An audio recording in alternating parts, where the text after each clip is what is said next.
8-10 घंटे मैं कब गेम खेल जाता था पता ही नहीं चलता था।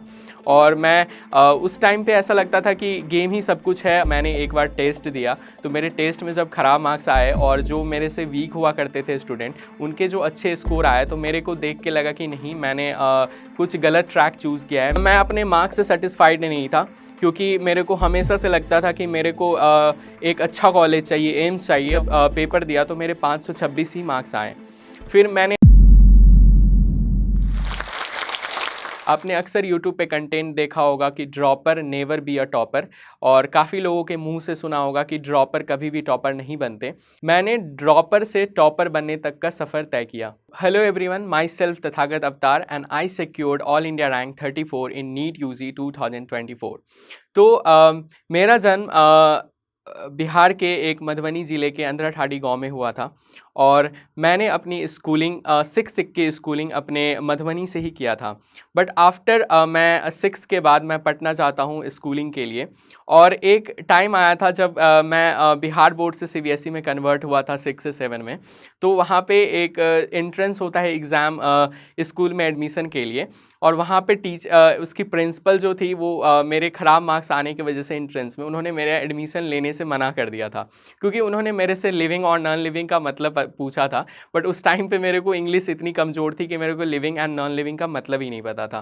बट फिर काफ़ी रिक्वेस्ट के बाद उन्होंने मेरे को एडमिशन दे दिया स्कूल में।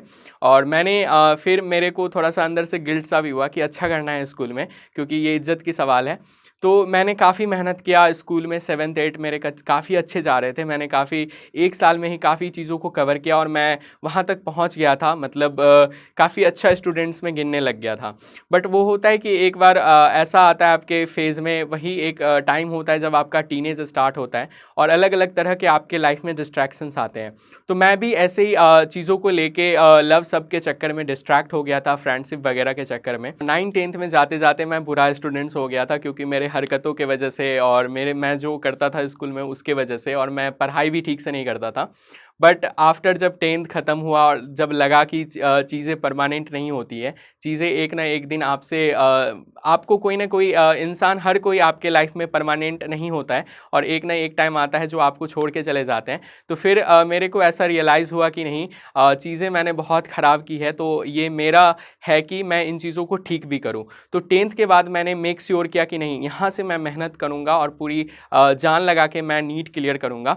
बट फिर होता है कि अगर जो चीज़ लिखा रहता है वो होना ही रहता है। तो 10th के बाद क्या हुआ कि कोविड आया, और मैं फिर से एक अलग से डिस्ट्रैक्शन में पड़ गया, गेमिंग के डिस्ट्रैक्शंस में। और मैं बहुत गेम में इतना डिस्ट्रैक्टेड हो गया कि पूरा दिन गेम ही खेलता रहता था। 8-10 घंटे मैं कब गेम खेल जाता था पता ही नहीं चलता था। और दिमाग में एकदम से आ गया था कि यूट्यूब चैनल खोलना है और गेमर बनना है और इसी को आगे ले जाना है। बट मेरे को जब 11th बीत ही रहा था, तो जब मैंने एक बार टेस्ट दिया, तो मेरे टेस्ट में जब ख़राब मार्क्स आए और जो मेरे से वीक हुआ करते थे स्टूडेंट, उनके जो अच्छे स्कोर आए, तो मेरे को देख के लगा कि नहीं, मैंने कुछ गलत ट्रैक चूज़ किया है। मेरे को डॉक्टर बनना था, और मैं ये क्या गेमर वगैरह बन गया। तो फिर मैंने किया कि नहीं, अब इन चीज़ों को छोड़ना है और फिर से पढ़ाई पे लग जाना है। और फिर मैंने सारे गेम को अनइंस्टॉल किया, अपने फ़ोन में जितने भी इंस्टा या फेसबुक थे मैंने सारे को डिलीट कर दिया, और मैं पूरा ही सोशल लाइफ से कट आउट हो गया, और मेरी फ्रेंडशिप छूट गई। मैंने सबसे बात करना छोड़ दिया। इवन मैं अपने रूम से निकलता भी नहीं था, और मैंने उसी रूम में फिर से अपने 12th की प्रिपरेशन अच्छे से स्टार्ट करी ऑनलाइन लेक्चर से। 12th काफ़ी अच्छा जा ही रहा था कि होता है कि आपको फ़िज़िक्स को लेके कुछ ज़्यादा ही इंटरेस्ट बन गया था मेरे को, और वो फ़िज़िक्स में एक इगोस्टिक अप्रोच आ गया था कि नहीं, सब बोलते थे कि अरे मेडिकल वालों के फ़िज़िक्स अच्छे नहीं होते, उनका फ़िज़िक्स बहुत ही कमज़ोर हो गया था, होता है। तो ये मेरे दिल में बहुत ही चुभता था, और मैंने ना फ़िज़िक्स पे एकदम से सोचा कि नहीं, इसको बहुत अच्छे से करना है। और वो करते-करते मैंने इतने बुक सॉल्व कर दिए। एक टाइम आ गया था जब मैं 12th में यूरोडोब लेके बैठ जाया करता था, और फिर मेरे को रियलाइज़ हुआ, और ये हुआ कि मैं दूसरे सब्जेक्ट्स को टाइम नहीं दे पाया, जिसके वजह से मैंने अपने 12th के बायो और केमिस्ट्री को एकदम से वीक कर लिया था। बट एट द एंड मेरे को रियलाइज़ हुआ कि इन चक्करों में नहीं पड़ना है। अपने ड्रीम्स को याद रख के अपने जो एग्ज़ाम की रिक्वायरमेंट है उस पे ध्यान देना है। तो फिर मैंने ट्राई किया कि चलो जल्दी से कवर करते हैं, बट 12th के साथ मैंने जब पेपर दिया तो मेरे 526 ही मार्क्स आए।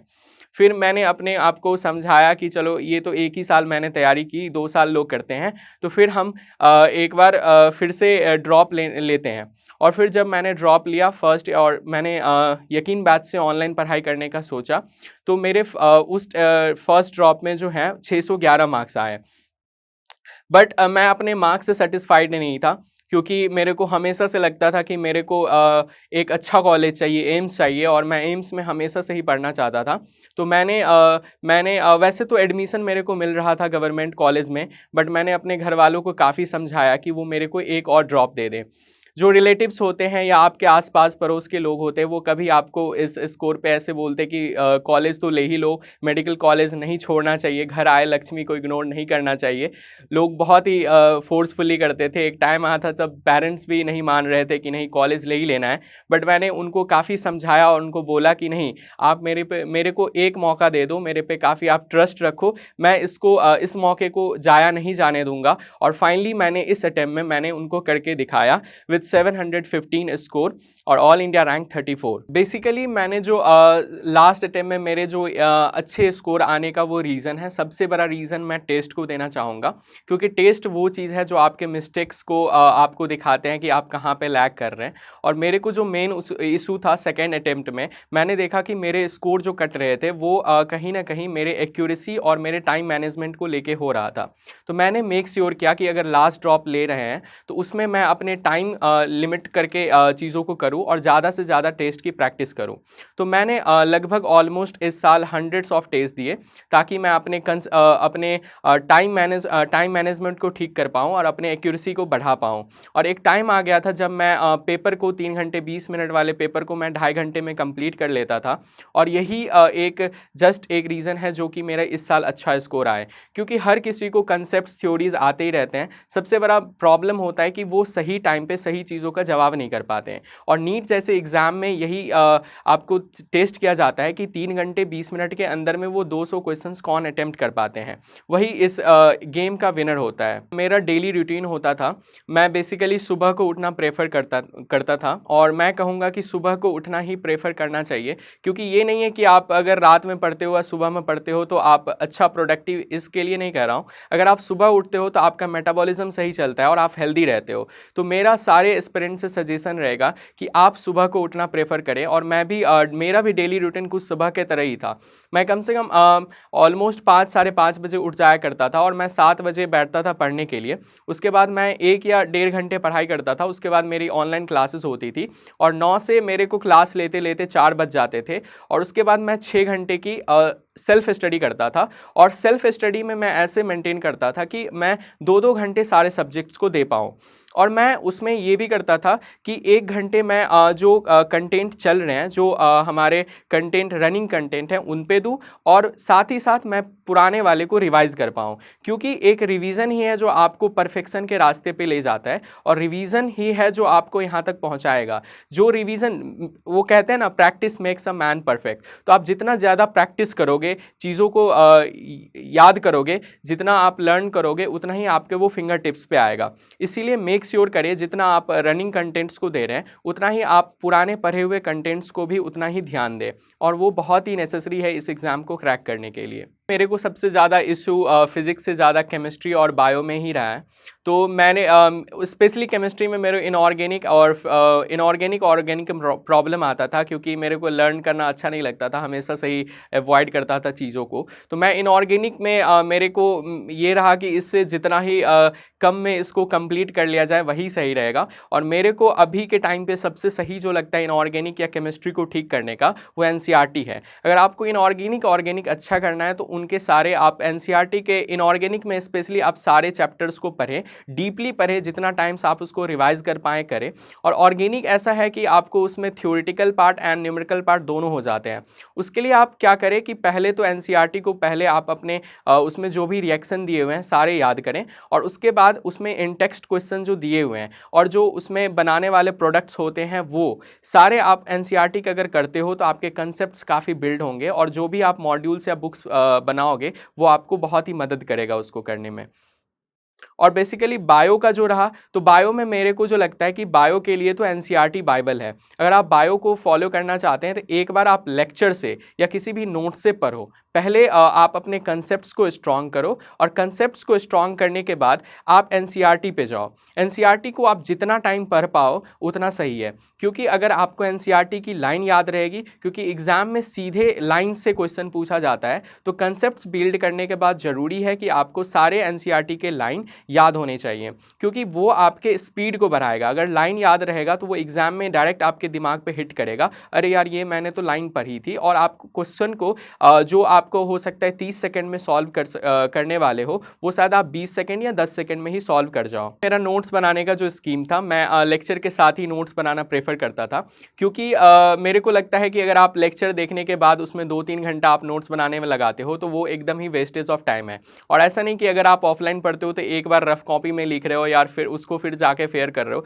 इसका कोई लॉजिक नहीं है, और नहीं ज़रूरत है कि आप रंग बिरंगे नोट्स बनाओ। तो नोट्स आपके जितने सिंपल हो सके, जो आपको खुद अंडरस्टैंडेबल हो, क्योंकि हमें उसको किसी को दिखाना नहीं है, किसी को इंप्रेस करने के लिए नोट्स को, तो नोट्स जितने सिंपल हो और आपको समझ आ जाए वैसे आप लिखा करो। अगर फिजिक्स की बात करें नोट्स बनाने में, तो आप सिंपल थ्योरी छोटी छोटी थ्योरी कंसेप्ट से लिखो और फॉर्मूले लिखो, और ज़रूरी नहीं है कि हम सारे लेक्चर्स के क्वेश्चन लिखें, क्योंकि क्वेश्चन लिखना ऑलरेडी बहुत ही वेस्टेज ऑफ टाइम है। आप ट्राई करो उन क्वेश्चंस को जो टीचर करा देते हैं, उनको घर आने के बाद उन सारे क्वेश्चंस को आप खुद से करो, क्योंकि मैंने देखा है कि बहुत सारे नीट एस्पिरेंट को न्यूमेरिकल्स प्रॉब्लम फेस करते हैं सॉल्व करने में, तो मैं उनको कहूँगा कि वो एक्चुअली में न्यूमेरिकल सॉल्व ही नहीं करते हैं। वो सिर्फ बोलते हैं कि न्यूमेरिकल सॉल्व नहीं होते, वो कभी उन्होंने बुक उठाया या क्वेश्चन जो क्लास में कराया उनको किया ही नहीं। तो मैं उनको एक ही चीज़ कहूँगा, जो क्लास में सर क्वेश्चन कराते हैं, टीचर जो भी कराते हैं, उनको आप पूरे कंप्लीटली घर पे आने के बाद सारे क्वेश्चंस को खुद से करो, और जो नहीं बनते हैं फिर आप उनको टीचर से पूछो, या लेक्चर का वो पार्ट देख सकते हो आप। और उसके बाद आप जो भी मॉड्यूल्स या बुक्स आप फॉलो करोगे, आपके 70-80% क्वेश्चन आराम से बनेंगे, और बाकी बाद के आपके सीखने के लिए होते हैं, जो आप सीख के खुद से वो कर सकते हो। बायो के नोट्स का अगर बात रहा, तो आप बायो में नोट्स अगर बनाना चाहो तो एक बार को आप बना सकते हो जो टीचर करवाते हैं वो, क्योंकि आपको बहुत ज़रूरी होता है कि वो आपके कंसेप्ट को स्ट्रेंथन करते हैं। बट आपको फाइनली जो काम आने वाला है वो एनसीईआरटी ही आने वाला है। तो आप एक बार नोट से आप चीज़ों को कंसेप्ट बिल्ड करने के बाद आप एनसीईआरटी से ही पढ़ो। हम बात करें कि हर किसी को लगता है कि जो टॉपर्स होते हैं वो घबराते नहीं हैं, या हर किसी को लगता है कि टॉपर्स कॉन्फिडेंट रहते हैं चीज़ों को लेके, जो अरे इस बार तो हम टॉप 100 या टॉप 10 में आ ही जाएंगे। बट ऐसा नहीं है। मेरी बात करें तो मैं लगभग उस रात को 3 बजे सोया था। मेरे को भी अंदर से बहुत ही बेचैनी या घबराहट थी। मैंने कितना भी प्रिपेयर्ड था, मेरे स्कोर अच्छे आ रहे थे टेस्ट में, मैटर नहीं करता है। हर किसी को अंदर में घबराहट रहती है कि कल क्या हो जाएगा, कल कौन से क्वेश्चन आ जाएंगे, हर किसी को घबराहट होती है। और मैं भी कुछ इसी सीन में था, मेरे को ठीक से नींद भी नहीं आया उस दिन। बट मैं जब पेपर देने गया तो मैंने एक ही चीज़ मेक श्योर किया कि मेरे को घबराना नहीं है एग्जाम में। मैं पूरे कॉन्फिडेंट के साथ पेपर दूंगा, चाहे मेरे में अगर घबराहट आएगी तो मैं शांति से, फिर भी अगर क्वेश्चन टफ रहेंगे मैं उसको स्किप करके छोटे जो आसान है उन पे मूव ऑन करूंगा। और मैं उसी स्ट्रैटेजी के साथ पेपर को दिया। मेरे को जो सवाल आ रहे थे पहले, मैंने उन सारे सवाल को किया, और जो मेरे को टफ लगे या जो ऐसे डिफिकल्ट लगे उनको मैंने लास्ट में किया। मेरे पेपर देने की स्ट्रैटेजी रहती थी, वो मैं बेसिकली सबसे पहले बायो करता था। बायो के पहले ए सेक्शन को ए और बी के ख़त्म किया, पूरा ए बी ख़त्म किया, और उसके बाद मैं ओएमआर को फिल कर लेता था। देन मैं फिजिक्स को सॉल्व करता था, फिजिक्स के same A section and B section complete किया, उसके बाद ओएमआर फिल करता था, और लास्ट में फिर केमिस्ट्री के साथ भी वैसा ही करता था। टॉपर जो होते हैं वो पहले से डिसाइड करके बैठे रहते हैं कि मेरा इतना हो ही जाएगा। और सही बताऊं तो मैं पेपर जब दे के आया था तो मैंने ऑलमोस्ट 4 क्वेश्चन छोड़े थे लास्ट में। अगर पेपर से आधे घंटे पहले का बात करें तो मैंने फिर ना वो सोचा कि अगर मैं 4 क्वेश्चंस को अगर छोड़ देता हूं तो मैं कभी 720 स्कोर कर ही नहीं पाऊंगा। बट मैंने इसीलिए यही सोच के मैंने 4 क्वेश्चंस को अटेम्प्ट कर दिया। और फिर मैं जब घर आ रहा था पेपर देख के, तो मैं यही सोच रहा था दिमाग में ऑल द टाइम कि 5-6 से ज़्यादा मिस्टेक्स ना हो। मैं एक्सपेक्ट कर रहा था कि कैसे भी 700 के करीब चला जाए, जिससे मेरे को एक डिसेंट एम्स मिल जाए। बट वो अनफॉर्चुनेटली वो 720, बट अब वो 715 है। वो 7:15 हो गया। बट वही होता है कि हमें कुछ भी एक्सपेक्टेड नहीं होता है कि क्या होगा, और ये बड़ा ही रैंडम सा होता है। इसीलिए मैं कहता हूँ कि आप मेहनत करते रहो और खुद पे भरोसा रखो, एक ना एक दिन आपसे कब वो हो जाएगा कुछ पता ही नहीं चलेगा। मैं अपने रिजल्ट डे की बात करूँ तो वो पता ही रहता है कि क्योंकि हम लोगों ने ओएमआर से चेक कर लिया रहता है, तो हमें पता ही रहता है कि इतना स्कोर आने वाला है। बट आप उस टाइम पे ना आप में अंदर में एक्साइटमेंट खत्म हो गई रहती है, बट आप तब फील कर पाते हो वो एक्साइटमेंट जब आप अपने टीचर्स या अपने फैमिलीज़ के फेस पे, वो चेहरे पे खुशी देखते हो, तब आप रियलाइज़ करते हो कि वो कितना बड़ा आपने कुछ हासिल किया है। क्योंकि आपको खुद कुछ एहसास नहीं होता है आपने कुछ किया है, बट जब आप अपने फैमिलीज़ के चेहरे पे वो खुशी देखोगे तो आपको खुद ही रियलाइज़ होता है कि आपने कितना अच्छा काम करके दिया है। अपकमिंग नीट एस्पिरेंट्स के लिए मेरा यही सजेशन रहेगा कि सबसे पहले तो आपको ड्रीम बिग सोचना है। आप जितना बड़ा ड्रीम सोच सकते हो सोचो। अगर आपको ऑल इंडिया रैंक 1 ही लाना है तो सोचो, और पूरी जर्नी में आपको उसको एकदम ध्यान में रखना है कि हमको वही लाना है। कभी आपकी प्रिपरेशन अगर खराब जा रही है तो ये नहीं सोचना है कि अरे ऑल इंडिया रैंक, ये एम्स दिल्ली नहीं तो कोई और कॉलेज चलेगा, ऐसा नहीं सोचना है। अगर आपके दिमाग में अगर स्टार्टिंग में एम्स दिल्ली है तो थ्रू आउट द जर्नी आपको दिमाग में एम्स दिल्ली ही रखना है, और उस हिसाब से आपको कंसिस्टेंसी एंड डिसिप्लिन के साथ हार्ड वर्क करना है। क्योंकि हर इंसान को एक ना एक दिन मेहनत करना ही है। देखो, इंसान, हर किसी के ज़िंदगी में 2 ऑप्शन होते हैं, चाहे वो मेहनत करे या मजदूरी करे। और मेहनत इंसान खुद करता है और मजदूरी इंसान को समय करवाती है। और मेहनत में जितना दर्द नहीं होता उससे ज़्यादा दर्द मजदूरी में होता है। इसीलिए आप मेक श्योर करें कि आप मेहनत करें और मेहनत से आप वो चीज़ हासिल कर पाओ जिससे आप मजदूरी से बच पाओ। थैंक यू जोश टॉक नीट, जो मुझे यहाँ पे उन्होंने बुलाया और मैं अपनी जर्नी को शेयर कर पाया, ताकि मेरे से जो अपकमिंग नीट एस्पिरेंट है वो मोटिवेट हो पाएँ और अपने लाइफ में अच्छा कर पाएँ। हेलो एस्पिरेंट्स, हम में से बहुतों का सपना है नीट एग्जाम क्लियर करके देश के टॉप मोस्ट मेडिकल कॉलेज में एडमिशन लेना और डॉक्टर बनना। लेकिन ये जर्नी बहुत मुश्किल है और हो सकता है कि हमारे मन में ये 2 क्वेश्चंस हैं। तो पहला सवाल कि हम कोचिंग कहाँ से लें, और दूसरा सवाल कि अगर हम किसी कोचिंग में एडमिशन लें तो हमारी फीस पर हमारी कुछ बचत हो पाए। और इसलिए बहुत नीट एस्पिरेंट्स ने जोश से रिक्वेस्ट किया कि क्या जोश टॉक्स एस्पिरेंट्स को हेल्प कर सकता है उनकी इस जर्नी में। तो एक कोचिंग और मान गई है, मोशन क्लासेस। वैसे ये नाम तो आपने पहले सुना ही होगा, क्योंकि एनवी सर को किसी इंट्रोडक्शन की जरूरत है ही नहीं।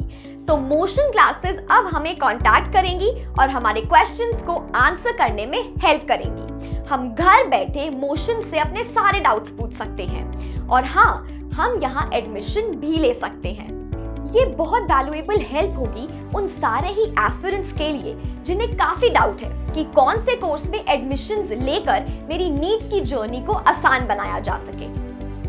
तो अगर आप नीट के लिए कोचिंग लेने में इंटरेस्टेड हैं, तो नीचे एक फॉर्म दिया गया है जहां हम अपना नाम और नंबर शेयर कर सकते हैं, और जोश टॉक्स आपका कॉन्टैक्ट नंबर इंस्टीट्यूट के साथ शेयर करेगा। तो कोचिंग अब आपको खुद कांटेक्ट करेंगी, और जोश टॉक्स ये भी कोशिश करेगा कि दूसरे इंस्टीट्यूट्स भी हमें रीच आउट करें और अपने कोर्सेज की सारी डिटेल्स और एडमिशन लेने पर कुछ डिस्काउंट हमें दे पाए। तो अब जोश के स्टूडेंट्स घर बैठे फोन पर गाइडेंस और इंफॉर्मेशन ले सकते हैं और एडमिशन भी। Best of luck to all aspirants. जोश हमेशा हमारे साथ खड़ा है। जय हिंद।